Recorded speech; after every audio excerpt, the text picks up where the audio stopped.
For most college basketball stars, this is not a typical Saturday night. But for Mike Glover, the cake, party favors, and curious toddlers are all a part of fatherhood. It means a lot to me because there's not many events that we can have where everyone is together. It's a celebration of Mike Glover Jr.'s second birthday. Along with Mom Alyssa, this is the only time friends say Mike Glover Sr. is at peace. Because what he does on the basketball court is better described as violent. Oh, my goodness, look out. Mike Glover comes skying in from the baseline. Glover is one of the NCAA's top scorers at almost 20 points a game. Well known around the Bronx, Glover's making his mark nationally.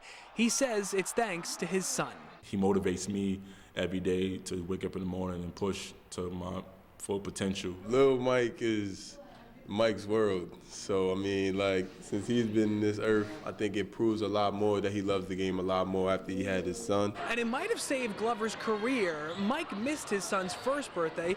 That's because this time last year, Glover was at a junior college in Utah, hoping it would lead to a Division I offer. Still, Glover grew increasingly depressed and wanted to quit.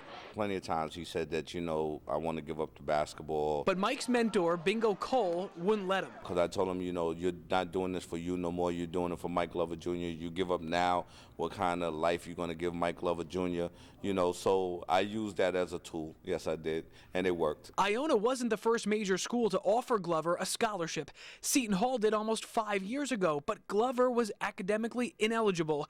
A prep school he went to, American Christian, shut down. Glover sued the NCAA, but the case was thrown out. All his frustrations, he took it out on me, towards me, because I was the one always around him. It was devastating. I was heartbroken, and but that still didn't. I didn't let my guard down. I continued to fight. But that fight's not over, because Glover has NBA dreams for himself and his family. Nick Medanis, News 12, The Bronx.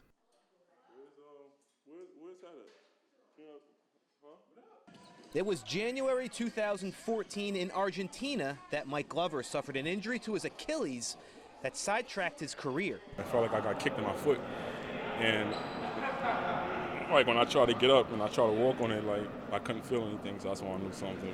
I knew it was serious. Out of action for nearly 10 months, it didn't stop Glover, who turns 28 years old September 1st. Those on the city basketball scene have known him for more than 10 years now. Perhaps some better know him as Optimus Prime. The former all-conference star at Iona says he's still getting better. There's always room to improve on your game, as far as, like your weaknesses. For Glover, there's still some. He'll admit that. Ball handling, shooting. But his strengths, well, they've brought him all over the world. Mexico, the Dominican Republic, Turkey. You're going to have your share of just, traveling the world, So I'm just having a great time experiencing it, just being in different countries like Turkey and the Argentinas and Mexicos, just getting a chance to see, to be in a different environment, because not a lot of people get a chance to, really explore different countries. Glover says he'll be somewhere in Europe later this month, starting his 4th professional season. For News 12, The Bronx Sports, I'm Dan Serafin.